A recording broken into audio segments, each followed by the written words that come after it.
I have read the President's speech, and since time is limited, allow me to pick 2 items that came out very clear, and as a honest country, we need to be very honest with each other and tell each other the brutal truth.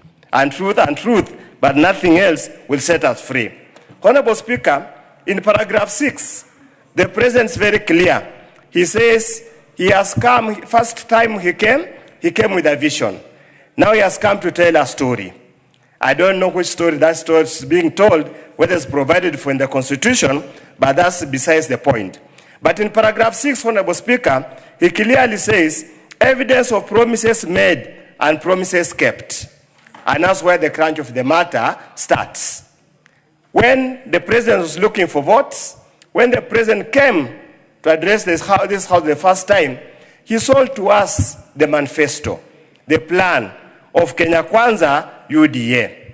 And it's a document that's easily accessible, and it's a document that has been translated in quite a number, transmitted into a number of government policies that we are pursuing now, popularly called as better. Honorable Speaker, one of the promises the President made to this country was to address retrogressive taxation and regulatory compliance. Whether that has been achieved, the jury is outside there. But for the record of Kenyans, this is now the taxation, the number of taxes that Kenyans are subjected to pay every single day or every single year. Payee now ranges between 10 to 35%, depending on the salary band. Now there is SHIF, 2.7%. There's affordable housing levy, 1.5%. Corporate taxes are 30%. VAT is 16%. Capital gains tax at 15%. Rental income tax at 7.5%. NSSF is at 6%. Honorable Speaker, I do not know whether we have achieved addressing retrogressive taxation. Secondly, on the issue of regulatory compliance, the country, the newspapers, is inundated with members of this country who have hanged themselves, who have committed suicide because of the retrogressive compliance regime perpetuated by this regime. Honorable Speaker, the second promise was to improve reliability and bring down the cost of electricity. Honorable Speaker, records available indicates that electricity cost in Kenya is USD 0.221 compared to African average. Africa, I'm not talking about any other countries, 0.134. That means Kenya's electricity rates is much, much higher, even the average African country, the poorest continent that we have here. Honorable Speaker, we were promised capacity to improve their secondary schools, to guarantee access to quality education and reduce the cost of education.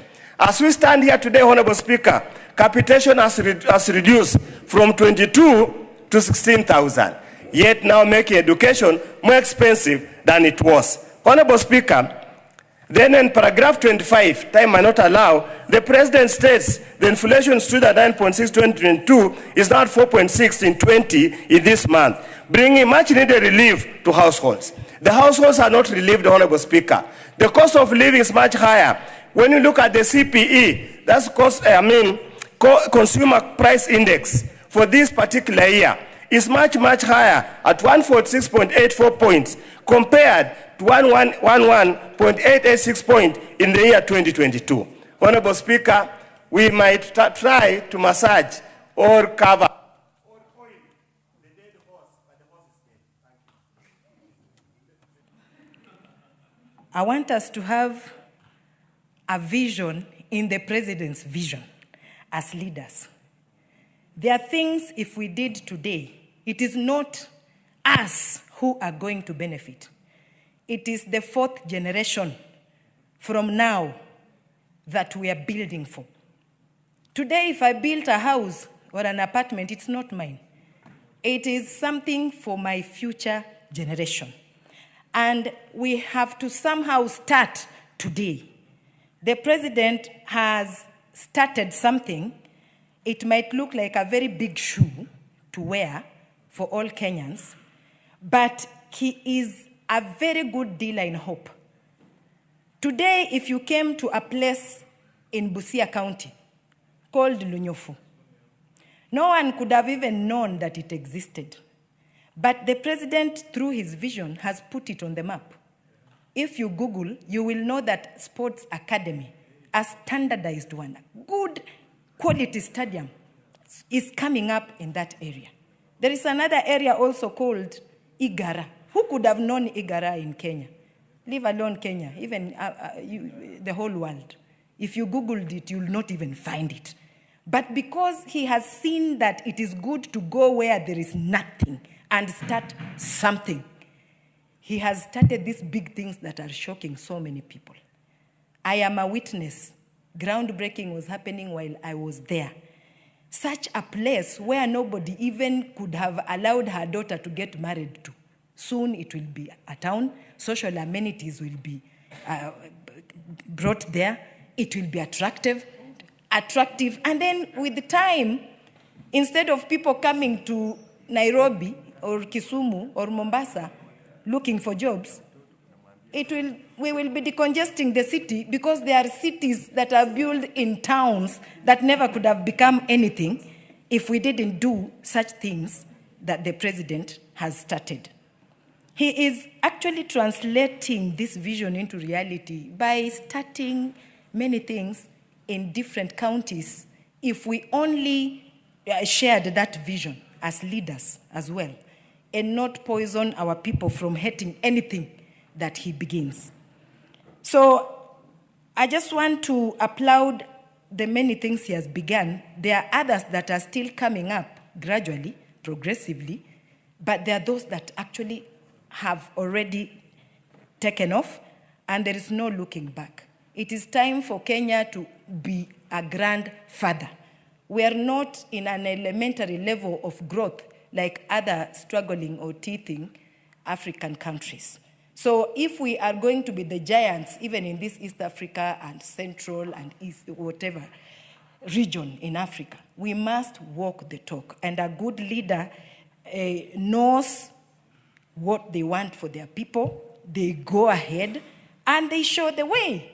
And that is what the president is doing.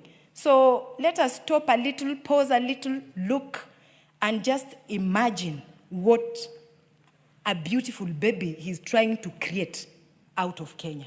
If we look at our country from 2022 when we came into today, the country has really progressed, and we can see that Kenya is a different place from the country we got into in 2022 when we got elected into this 13th parliament. I want to thank the president for actually recognizing the efforts that this 13th parliament has been able to give to this country, so that he is also able to then manage the country and be able to steer the country to where it is today. I will start with the energy sector. And for this country to develop, we need energy. And currently, our energy consumption is far less, energy production is far less than the consumption that we require, yet we want to move our country to a first world.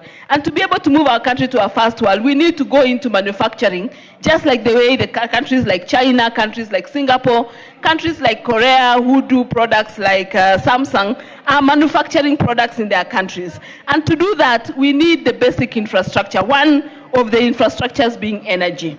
The president has looked forward and futuristic and said that this country requires at least a minimum of 10,000 megawatts of power for energy or for production to be able to happen in this country.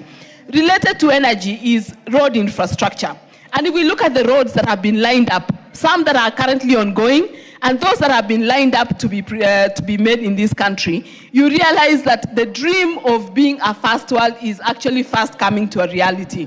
If you look at the road, the expressway from Rironi to Mau Summit and all the way to Malaba, it will allow goods, it will allow that corridor, northern corridor, which is our business hub, to prosper and therefore be able to feed countries like Uganda, Rwanda, Congo, and the rest from the port of Mombasa. And if that happens, we make our port of Mombasa one of the busiest ports, and as well as get our goods internally from Kenya into the outside countries, and we are able then to grow our economy. If we look at issues like the housing and the markets, for us to be able to say we are growing our economy, we also need decent housing, Because some of the basic needs, we were taught in primary school that the basic needs that you require are food, shelter, clothing.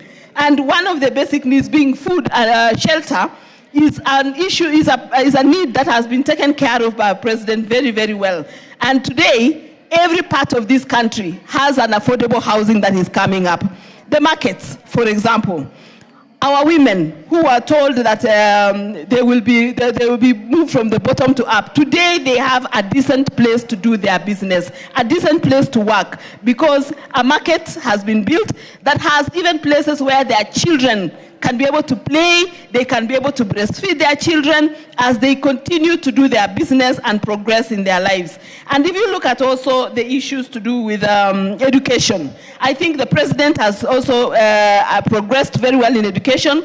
From the time when we started in 2022 to now, 76,000 teachers employed. And from the time we started to now, Honorable Speaker, we have 76,000 teachers, and we are expecting another 100,000 teachers by January to be employed. And finally, on the youth program, the Nyota program, that is a program that has really gone to help the youth and the youth to grow and know that they can be able to also build this country, build this nation by doing something that can also give them something into their pockets under the Nyota program, where they are getting 50,000 shillings to be able to start and grow a business. I think with all these and many more things that the president is looking at, we actually are moving Kenya from the current third world to being a first world country, and we want to join the president in the dream of moving Kenya to a first world country.